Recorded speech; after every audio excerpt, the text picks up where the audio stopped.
Hello everybody, good morning and welcome to my Facebook Live for today. So this is short notice because we were supposed to be somewhere else today, but we had a change of plan, and so I decided to just do this live since I'm not doing anything else. Anyway, so again, welcome. So just like before, I'm going to cover a short topic first, and then after that I'll answer some of your questions if you have any. So while I'm covering that short topic on the challenges that you might be facing when you are doing your DIY application for US teaching position, then you can just write down your questions and then post it later so I can address that after the short topic. So I have been posting, if you notice, I've been posting on my Facebook page lots of job openings in different states. So far, I've posted job openings for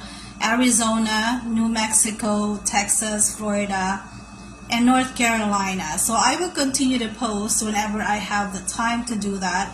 And hopefully, you have tried opening those posts. Those are direct links to the employment opportunities, to the job listings, like what vacancies they have in those states. All right, so first I want to talk about when might it be advisable to do this. So who are the teachers who can do this, like the direct application to districts or schools?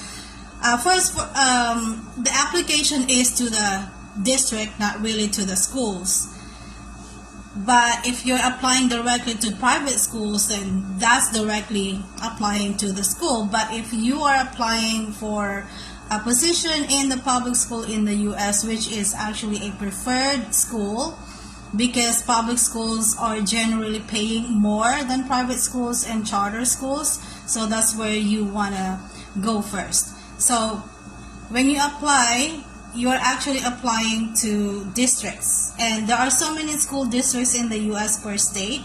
I actually have just posted like 5 or 6 districts on my Facebook page because there's really just a lot. So if you have seen the post that I have on my page, I have like about 5, as I mentioned, because those are the biggest school districts in that state. So that's what I've been doing. I look for the biggest districts, which means that they have the most number of vacancies. All right, so when you notice those things, if you already tried applying, you will encounter kind of like some roadblocks, and that's what I want to cover today. And I will suggest some solutions. What can you do? But first, I want to talk about to what kind of teachers DIYing, direct application to districts would apply. So first, if you already have a contact or connection with any placement agency or staffing agency or recruitment agency, there are so many ways to call them, and most of them would require the applicants to look for their own job offer. And then when they already have the job offer from the school district, the teacher applicant is supposed to connect the district to the placement agency or the recruitment agency or the staffing agency. And they're the ones that's going to explain the process to the school district in case they're not familiar with the process of hiring a foreign teacher, right? So that's one. Next, some of us might be targeting H-1B, and doing this, applying directly to districts, might, give us that chance to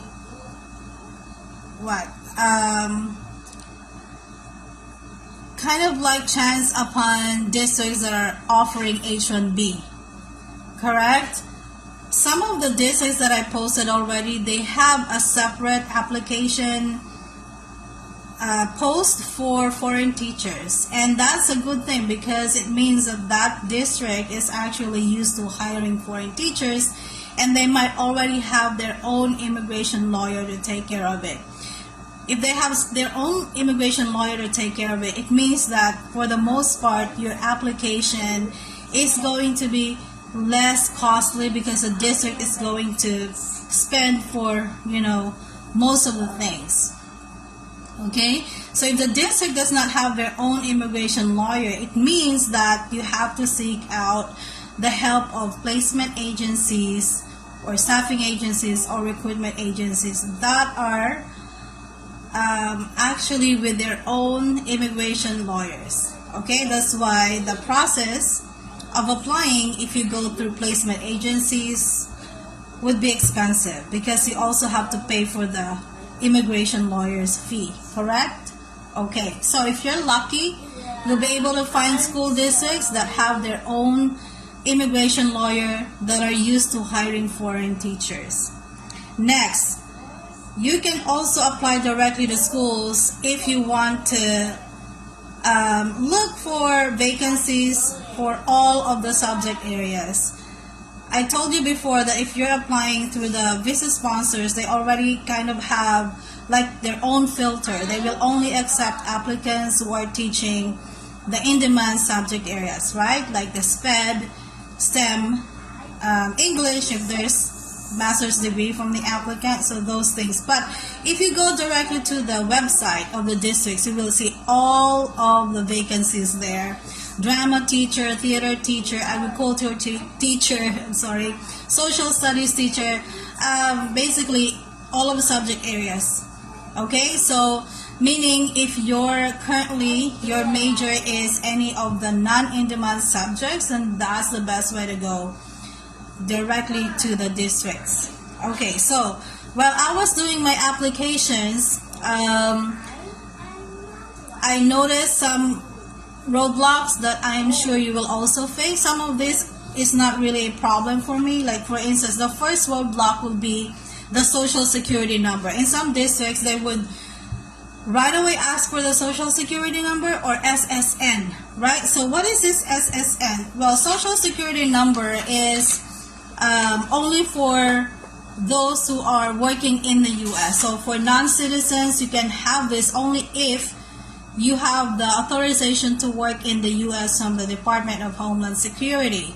That means that you already have the job offer, etc. Because you can apply for the social security number only when you are already in the U.S., right? So what happens if you are outside of the U.S. and you never worked in the U.S. before? So therefore you don't have the social security number. So what can you do?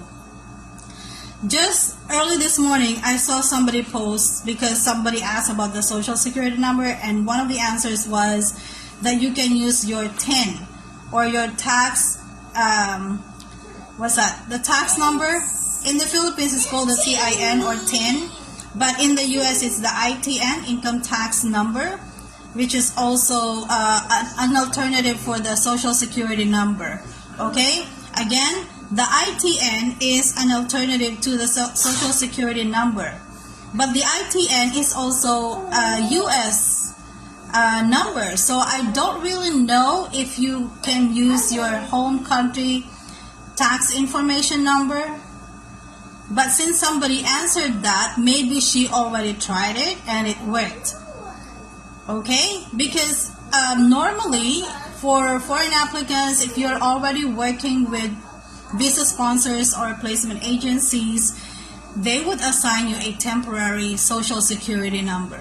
So what I'm thinking is maybe any 9-digit numbers will do for now.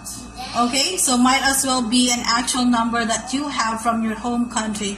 And then later on, if they would ask you about your social security number that you put in your application form, you can just explain to them that that is just an alternative and that you can eventually get your social security number when you are already in the US. Because again, that's the practice. When we were applying, based on my experience, when we were applying, our visa sponsors gave us a temporary social security number. All of us applicants are using exactly the same number. So therefore, maybe at the beginning of the application process, you can just use any numbers.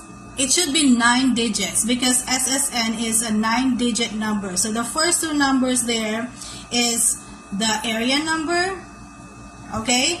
No, the first 3 numbers would be the area number, and Then the second, the 2 digits will be for group number, and the last 4 digits will be the serial number.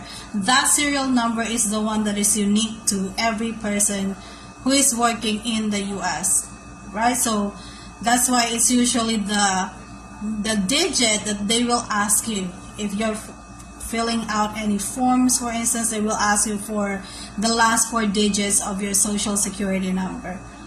Okay, so again, the first solution is put in any number, 9 digits. So where can you get this number? You can use your TIN. That's a tax information number from your home country.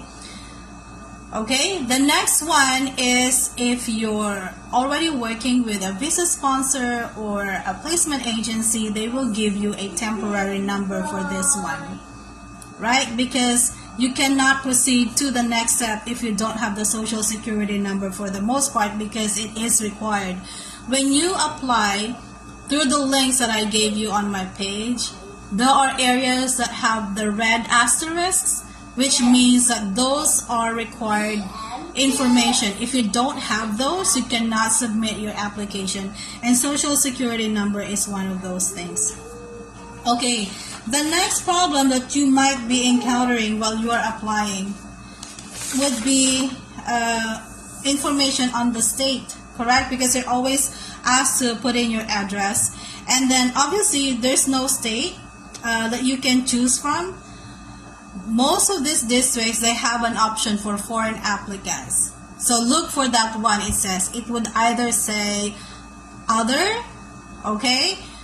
Another option will be outside of the US.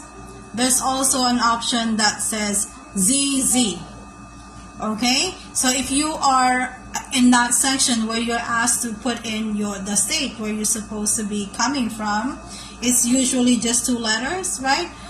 FL for Florida, for instance. But since you're outside of the United States, you can simply put in ZZ. All right, so because what happens if you're putting in this number, social security number, ZZ for the state, they will ask you about this anyway. If they are interested to hire you, they will interview you. Hey, what is this number that you put in, and what is ZZ? Something like that. So if they're interested in you, they can simply ask about these things during the interview process, right? So the next problem that you might encounter is the certification requirement. So what can you do if you don't have this yet? So my suggestion is just submit whatever you have, okay? If it's asking for a teaching certification that you are supposed to upload, just upload your teaching certification from your country. Again, they will just simply ask you about it during the interview if they're interested in hiring you. And then you can just simply explain that you will be able to obtain your teaching certificates, right? That you will work on it. So if you're already working with a visa sponsor or a placement agency, they're usually the ones who will explain the teaching certification requirement to the district. That is why, like in my case, if you directly apply to visa sponsors, they will take care of everything, right? So they are the ones who will explain the process to the employers. That's the district. That is the school district. Okay, so, but the best way is if you can obtain the certification requirements in the state you are interested to apply in, just get it before applying, because that will increase your chances of being hired. Obviously, they will be more interested in hiring someone who is already certificated, right? So, like for instance, I don't have any active certification from the US. The Florida teaching certification that I have expired, obviously, in 2022. But I noticed that in the application forms, some of these districts, they're asking for your certification from other states, whether it's valid or not valid, right? Anyway, there's an option where it would ask you whether it is current or not. So then simply just put in not current. Yes?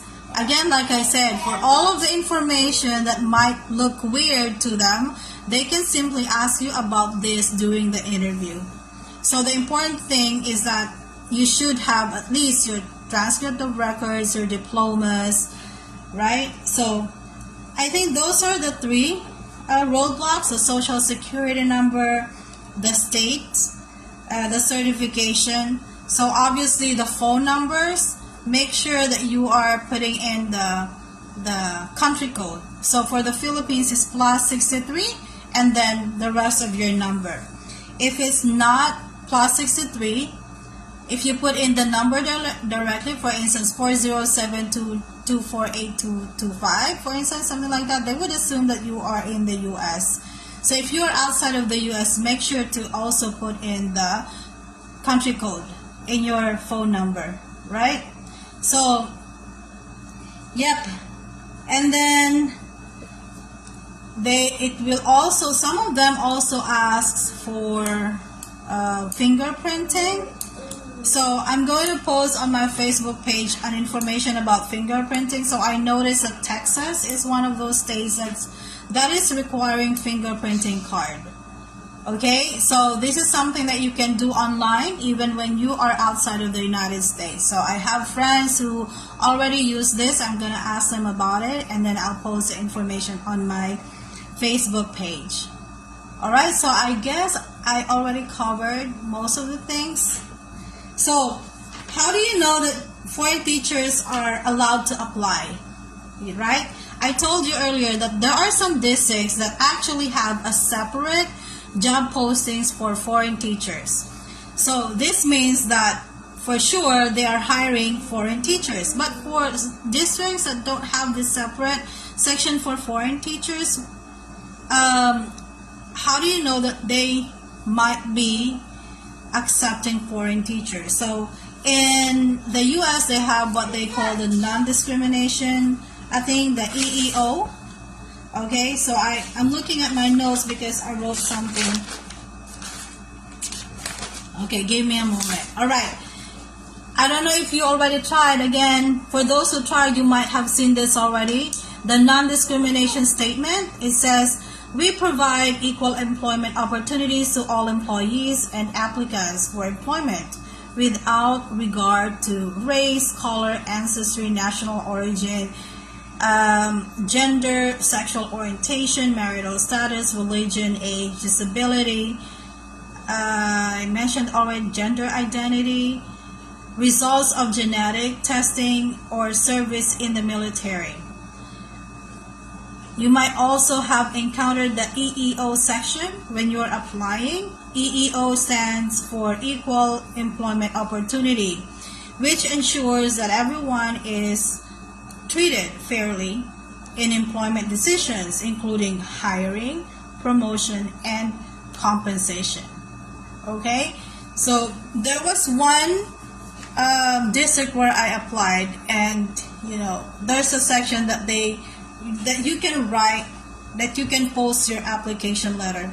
So make sure that if it requires an application letter or a cover letter, make sure to include an information there that although you are outside of the United States, and so you will be needing a visa in order to work in the US, you can put in a statement there explaining that you can connect them with a placement agency or visa sponsor that you are already working with. Okay, and that you just need a job offer. Okay, and so something like that. Okay, so make sure also, in order to expedite the process of applying, if you notice they're asking the same things over and over again. Every district you apply to, they will ask about the same thing. So my suggestion is create a Word file, like a copy of your resume that you can copy paste, right? The name of the reference, character reference, their address, their phone number, their title, their current workplace, your job description so that you can just copy paste, because it keeps on asking about these same things, and that is why I've been telling you it really requires a lot of patience from you. Okay, so anyway, so I covered those things. The common roadblocks will be the social security number, the state if it asks you, the teacher certification, yeah, I think those things. All right, so if you have any questions, I'm ready